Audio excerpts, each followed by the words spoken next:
Hello students, today I am going to start a new chapter of history class 11 chapter 10 displacing Ignatius people part 3. So we were in the page number 223 of your book gold rush and the growth of industries. तो कैसे gold rush चालू हुआ और उद्योग में वृद्धि आई, तो हम हमेशा यही बात करते हैं कि how the industries had flourish. तो there was always a hope that was gold in North America. हमेशा ये होप रही 1840s इसमें अलग अलग जगह ट्रेसेस ऑफ गोल्ड फाउंड हुए यूएसए में, कैलिफोर्निया में, जो कि लोगों को गोल्ड रश बढ़ा दिया. तो गोल्ड पाने के उसमें यूरोपियंस हरीड हुए अमेरिका में, नए तरीके के फॉर्च्यून्स, लोगों को किस्मत बनाने का एक तरीका मिला. तो ये building line, railway, continental drift start हो गई. और इसके बाद हम देख सकते हैं thousands of Chinese worker recruit हुए रेलवे लाइन कंप्लीट कराने के लिए 1870s में, कनाडा में 1885 तक. तो ओल्ड नेशन क्रीप करने लगे यहाँ स्नेल की तरह. तो पुराने राष्ट्र पीछे छूट गए और नीचे छोटी छोटी चालों की तरह, स्नेल की तरह ये लोग आगे बढ़ने लगे. तो पुअर इमिग्रेंट जो कि स्कॉटलैंड के थे वो मिलेनियर बन गए इस इंडस्ट्री से. और उनका सबसे ज़्यादा ये फ़ायदा हुआ कि आफ्टर बीइंग अ मिलेनियर वो अपनी खुद की इंडस्ट्री खोल सकते थे. तो इंडस्ट्रियल रेवोल्यूशन हुआ इंग्लैंड में, और ये स्मॉल पीजेंट्स ने अपनी लैंड उनसे निकाल ली गई, या रेलवे के साथ सामान बनाने के लिए उनकी दूर दूर तक जगह चाहिए थी तो उनसे उनकी ज़मीनें हड़प ली गईं. तो हम कनाडा में भी ये देख सकते हैं कि नए नज़ारे यहाँ पर हो रहे थे. नॉर्थ अमेरिका में इंडस्ट्रीज़ डेवलप हो रही थी, डिफरेंट रीजन्स बन रहे थे मैन्युफैक्चरिंग के, रेलवे इक्विपमेंट के, और रैपिड ट्रांसपोर्ट हो रहा था डिस्टेंस प्लेसेस में जो प्रोड्यूस कर रहा था मशीनरीज. लार्ज स्केल फार्मिंग थी यहाँ पर जो इंक्रीज़ हो रही थी. इंडस्ट्रीज टाउन ग्रू हुए, फैक्ट्रीज़ मल्टीप्लाई हुई यूएसए कनाडा में. तो 1860 में हम देख सकते हैं यूएसए एक इकनॉमी की तरह डेवलप हुई और ये आगे बढ़ती गई. तो नए नए सेटलर्स भी यहाँ पर इम्प्रूव होते रहे. लोग अपनी लाइफ हंटिंग की जगह अब इंडस्ट्रीज़ में आने लगे, फ्रंटियर्स बनने लगे. तो यूएसए एक न्यू कॉलोनी बन गया, जैसे हवाई, फिलीपींस, और इनके पास सबसे ज़्यादा इम्पीरियल पावर हो गए. अब इसके बाद अगर अपन देखें तो इम्पीरियल पावर के बाद नई कॉन्स्टिट्यूशन राइट्स आई. तो देखो कॉन्स्टिट्यूशन आर डेमोक्रेटिक स्पिरिट. तो देखो rights are democratic right. Democracy is for the people, by the people, to the people. और डेमोक्रेटिक स्पिरिट एक तरीके का संघर्ष है कि लोकतंत्र की क्या भावना हो, जिस पर लोग एकजुट रहें, पुरानी दुनिया की राजशाही ख़त्म हो, उसके खिलाफ संयुक्त राज्य जिसको हम कहते हैं यूनाइटेड नेशन आगे बढ़ें. और उनके लिए अहम था कि संविधान जिसको हम कॉन्स्टिट्यूशन कहते हैं वो बढ़े, मोनार्की ख़त्म हो. मोनार्की मतलब एक राजा उसके बाद दूसरा उसका बेटा राजा, वो रूल ख़त्म हो. एरिस्टोक्रेसी की कुछ ही लोगों के पास पूरी ताकत हो और बाकी लोगों के पास कोई ताकत ना हो, तो वो ख़त्म हो. तो यही चाहते थे कि डेमोक्रेटिक राइट्स बढ़ें, लोगों के पास राइट टू वोट का पावर आए, राइट टू फ्रीडम रहे, पॉवर्टी ख़त्म हो, और उनके पास एक नई डेमोक्रेटिक राइट्स हों, जो कि हमने फ्रेंच रेवोल्यूशन में पढ़ी है कि how the people had fought for their living. और उन्होंने अपना संविधान कैसे बनाया, संगठित किया और उसका कैसे इस्तेमाल किया मॉडल के तौर पे. तो अमेरिका में एक तरीके से मूल निवासी एक तरीके से यहाँ पर बोलते हैं द सैवेजेस. इसका मतलब क्या है कि हम बाहर के नहीं हैं, हम यहीं के हैं, और हम सेवेजेस नहीं हैं कि आप सोचो कि we are someone from the outskirts. नहीं, ऐसा नहीं है. इसके बाद अपन देखते हैं द विंड्स ऑफ चेंज, जिसको कहते हैं बदलाव की लहर. तो देखो 1920 के दशक में संयुक्त राज्य अमेरिका और कनाडा के मूल निवासियों के लिए कुछ भी बेहतर होना शुरू नहीं हुआ था. संयुक्त राज्य अमेरिका की समस्त जनता को प्रभावित करने वाली थोड़ी भी कुछ साल पहले 1928 में आ गई थी। तो this was a terrible depression, एक मेजर इकोनॉमिक डिप्रेशन था। एक पिक्चर इसमें पोर्ट्राइज है कि वाइट अमेरिकन्स को सिंपैथी फील हुई नेटिव्स के लिए, जिन्होंने डिस्करेज करा था उनके कल्चर्स को इम्बाइल्ड करने के लिए। तो ये भी एक तरीका था कि गोरे अमेरिकन्स के मन में मूल निवासियों के लिए सहानुभूति जागी, कि उनकी संस्कृति को पूरा निभाने से रोका जा था, उनके साथ ही साथ नागरिकता के लाभों से उन्हें वंचित रखा जाता था। तो इस संयुक्त राज्य, जिसको हम यूनाइटेड नेशन ऑफ अमेरिका बोलते हैं, उन्होंने कानून को जन्म दिया 1934 में। तो ये भी एक तरीके का राइट था, इंडियन रेगुनाइजेशन एक्ट 1934, जहाँ पर रिजर्वेशंस दिए गए, उनको अधिकार दिया गया कि वो भी ज़मीन खरीद सकें, बेच सकें। तो 1950 और संयुक्त राज्य और कनाडा की सरकारों ने एक तरीके से मूल देश था, उदार विचार था यहाँ पर नेटिव्स अमेरिकन्स के लिए। तो इन्होंने 1954 तक डिक्लेरेशन ऑफ इंडियन राइट्स को प्रिपेयर करा। नेटिव पीपल को, सिटीजन्स जो यूएसए के थे, उनको रिजर्वेशंस देने चालू करें, उनको उस चीज़ के बेनिफिट्स दिए, और उनको भी उनके अधिनियम के तौर पे आगे बढ़ाने की कोशिश करी गई। तो गवर्नमेंट ने रिकॉग्नाइज़ करे क्या ऐसी राइट्स हैं जिससे लोग पीड़ित हो रहे हैं, और उनको क्या प्रपोर्शन दिया जाए। 1982 में कॉन्स्टिट्यूशन एक्ट बना, जो कि ट्रीटीज़ थी नेटिव्स के लिए, डिटेल था, और टुडे ये क्लियर है नेटिव पीपल के लिए, कंट्री के लिए, how they are carrying culture, और कनाडा में कैसे ये स्केयर्ड रीजन होते हैं। तो एंसेस्टर्स जो इनके थे, पुराने लोग जो इन कनाडा में जुड़े हुए थे, तो इनको बोला गया कि इनकी पवित्र भूमि है और इनका अधिकार है अपनी भूमि पे, तो इनके अधिकार को छीना ना जाए और इसके अंतर्गत काम हो। तो ये भी राइट्स यहाँ पर दिए गए। तो ये भी एक तरीका था नेटिव्स लोगों को जगाने का, कि इंडियंस जो ब्रिटिश रूल में थे उनको भी एक सहारा मिले, नेटिव्स इन अमेरिका थे उनको भी सिविलाइज प्रिमिटिव सेटलमेंट्स मिलें ताकि एग्रीकल्चर और अपने फ्यूचर टाउन्स बढ़ा सकें। अफ्रीकन स्लेव्स जो अमेरिका में थे उनको भी बोला गया कि आप ये स्लेवरी ख़त्म करो, black people are not inferior, they are among us. फिर इसके बाद अगर अपन बात करें ऑस्ट्रेलिया की, तो देखो ऑस्ट्रेलिया भी जैसे अमेरिका में ह्यूमन हैबिटेशन था, तो वैसे ऑस्ट्रेलिया में भी मानव निवास का एक लंबा इतिहास रहा। तो शुरुआत में मानव एक तरीके से अगर हम कहें कि एबनॉर्जीज, ये एक जर्नल नेम है सोसाइटी का, ये अराइव हुआ इस कॉन्टिनेंट में 40,000 ईयर अगो। ये न्यू ग्विना नाम से जाना जाने लगा। ऑस्ट्रेलिया में इन्होंने लैंड ब्रिज बनाया था। ये एक ट्रेडिशन था, people they did not come to Australia but they had been there. तो कोई यहाँ आया नहीं, बल्कि लोग ऑलरेडी यहाँ मौजूद थे ऑस्ट्रेलिया के। तो यूरोपियन को ये अंडरस्टैंड करा ड्रीम टाइम में, और उन्होंने ये पास्ट प्रेजेंट को इकट्ठा करने की कोशिश करी। तो लेट 18th सेंचुरी में हम जानते हैं 350s और 750s में कि another large scale term embrace ये आया, together they became a part, they इन्होंने अपना एक समूह बनाया, इसके विकास के लिए इन्होंने अपना काम करा।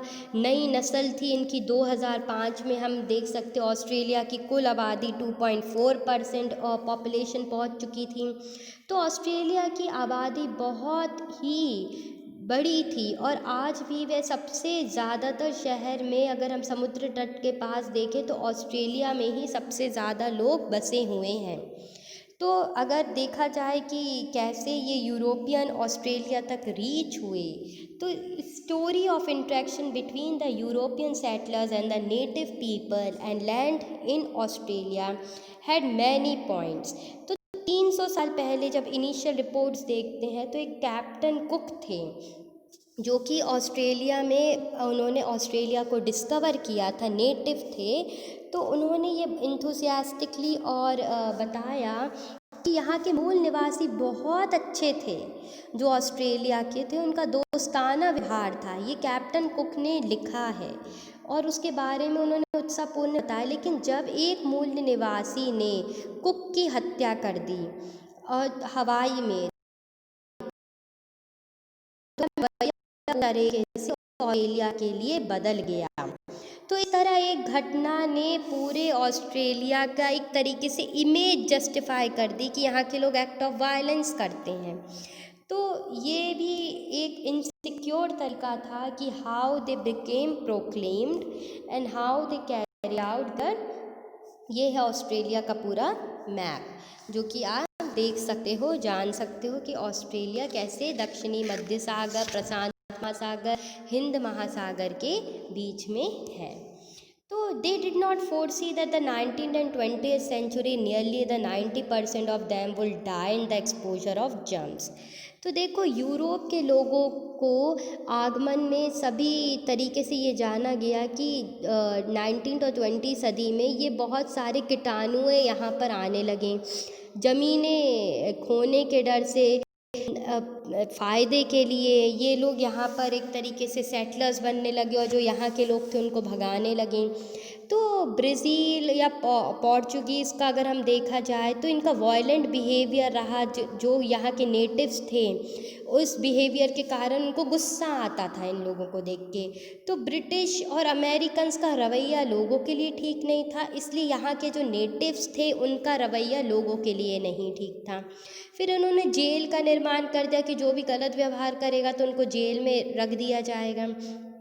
तो ये एक तरीके से और वायलेंट एक्ट बन गया इन एरियाज़ में। तो देखो, economic development of Australia under European settlement was not varied as an American. तो जो शीप फार्म्स थे, इनके माइनिंग स्टेशंस थे जो बहुत समय से चल रहे थे लॉन्ग टर्म लेबर्स के, वाइनयार्ड्स या वीट फार्मिंग के टाइम पे, तो ये कंट्री की प्रॉस्पेरिटी बढ़ाते थे। तो 1911 में भी हमने यही देखा कि how they had been carrying out. तो एक कैनबेरा शब्द है, उसका मीनिंग होता है मीटिंग पीपल।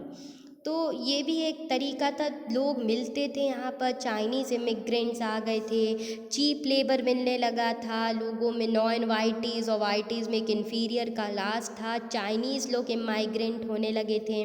तो 1974 तक हमने ये देखा कि डार्क पीपल जो साउथ एशिया के थे ये माइग्रेट होने लगे ऑस्ट्रेलिया में लार्ज नंबर। तो नॉन वाइट पीपल आउट, उनको बाहर निकाल दे रहे थे वाइट लोग उनकी जगहों से, तो वो लोग यहाँ आके बसने लगे। तो immigrant played a major role and it help in changing the prospections of society. तो अब हम देखते हैं द विंड्स ऑफ चेंज कि कैसे बदलाव की एक नई लहर आई। तो देखो, 1968 में एक लेक्चर हुआ था एंथ्रोपोलॉजिस्ट का, WEH स्टैनर का। तो उन्होंने एक लाइन लिखी थी, द ग्रेट ऑस्ट्रेलियन साइलेंस। तो ये एक इतिहासकारों के लिए एक चुप्पी थी जो इतने टाइम से बंद था। तो उन्होंने 1970 के दशक में उत्तरी अमेरिका में यह मूल निवासियों को एक नए रूप में समझाने की चाहत जगाई। और उन्होंने बोला कि देखो, ह्यूमन या मानव शास्त्री जिज्ञासाओं के रूप में नहीं बल्कि विशिष्ट संस्कृतियों वाले समुदाय के रूप में होना चाहिए। आयु को समझने के विशिष्ट हमें परिनिधि करना चाहिए, उन्हें ऐसी समुदाय के रूप में समझा जाना चाहिए जिसके पास अपनी एक कथाएं हैं, अपनी एक संस्कृति, इनका एक खुद का सिविलाइजेशन है, एक उनका भंडार है उनके नॉलेज का। तो हमें उनको एक लोअर क्लास पीपल या अनसिविलाइज नहीं देखना चाहिए, बल्कि हमें एक नॉलेज का सोर्स देखना चाहिए कि कैसे इनका सिविलाइजेशन आगे बढ़ा। तो हमें ये नहीं पता कि कैप्टन कुक की क्या हुआ और उन्होंने क्या सच बताया, क्या नहीं बताया, या उन्होंने यहाँ का रिकॉर्ड्स चेंज करे हों। तो every community have its own culture, own unique way of understanding nature, climate, community, stories, textiles, painting, carving skills. So weren't we told why. तो ये उन्होंने अपने यूनिवर्सिटी डिपार्टमेंट को बताया और इससे एक सिचुएट हुआ कि कल्चर, गैलरीज और नेटिव आर्ट को एक नया तवज्जो मिले। आर्ट गैलरी बनाई उन्होंने, म्यूज़ियम, और जो भी इनकी लोक कथाएँ थी उनको लिखा, नेटिव कल्चर को जाना, और इनकी लोगों की कहानियाँ इन्होंने जो फॉरगॉटेड हो गई थी, भूल गई थी, तो वो पेपर वर्क में दोबारा करी। तो एक बहुत अच्छी लाइन है जो कहती है, my sister with a torn heart, I don't know how to thank you for the dream time stories of joy and grief written on paper bark, but they're one of the dark children I wasn't allowed to play with, riverbank campers, the wrong color. So it too late I met you, late I began to know, they hadn't told me the land I love was taken out of our hands. ये बहुत दिल छूने वाली कहानी है कि एक कैथी ने अपनी बहन को लिखा कि तुम्हें सपनों के समय, या हम कह सकते ड्रीम्स में, मुझे ये दिखा कि एक बच्चा था जिसके साथ मैं अलाउड नहीं थी खेलने के लिए, बोला गया कि इसके साथ नहीं खेलना है, पर एक्चुअल में मुझे ये ही नहीं पता था ये इसकी ज़मीन है और उसकी ज़मीन से ही इसको बेदखल कर दिया गया है, नेटिव पीपल को बेखदर कर दिया गया है, और हम जो कि माइग्रेंट्स हैं, बाहर आए थे, हमने इनकी ज़मीनों पे कब्ज़ा कर लिया, इनकी संस्कृति ख़त्म कर दी। तो 1970 में अगर हम देखें तो ह्यूमन राइट्स बिगेन हुआ, यूएनओ में यूनाइटेड नेशन ऑर्गेनाइजेशन बना, इंटरनेशनल एजेंसी बनी, ऑस्ट्रेलिया में पब्लिश हुआ, यूएसए में, कनाडा, न्यूजीलैंड, ऑस्ट्रेलिया, इनकी ट्रीटीज साइन हुई कि जो भी अमेरिकन्स ने या यूरोपियंस ने इनके लैंड टेक अवे कर लिए हैं, इनको इनके लैंड दिए जाएं। लॉन्ग अगो इनकी जो हिस्ट्री थी, इनके बच्चों का इतिहास था, और कैसे मिक्स्ड ब्लड होने लगा ट्राइबल्स के, आम तौर पे एक ट्राइब के दूसरे ट्राइब में, और ये जो अपने नेटिव रिलेटिव से अलग हुए तो इनके बारे में जाना जाए। एजिटेशंस फॉर्म हुए इनके, क्वेश्चनरीज हुई इनके बारे में, लोगों के बारे में इंक्वायरीज़ हुई कि इनकी कहाँ थी ज़मीनें, कौन थी इनकी हिस्ट्री, और एक ऑन स्ट्रॉन्ग हिस्टोरिकल बॉन्ड बना इनकी ज़मीनों के बारे में, और ये जाना गया कि क्या इनकी ज़मीन स्केयर्ड थी, क्या ये लोग रिस्पेक्टेबल पोजीशंस पे थे पुराने ज़माने में, और इनको पब्लिक एपोलॉजी दी गई। इनजस्टिस जो इनके बच्चों के साथ हुआ, वाइट और कलर्ड पीपल ने इनके बच्चों के साथ एक तरीके से अनजस्टिफाइड या इनह्यूमन राइट्स करी, तो इनकी गलतियां जो लोगों ने करी इनको माफ़ किया गया, और गोरे और रंग बिरंगे लोगों का जो अलग अलग रखने की कोशिश थी, बच्चों को एक साथ ना रखा जाए, तो इसको भी ख़त्म किया गया। तो इस चैप्टर में हमने यही जाना है कि how the families had been, igneous people have been collided with their part.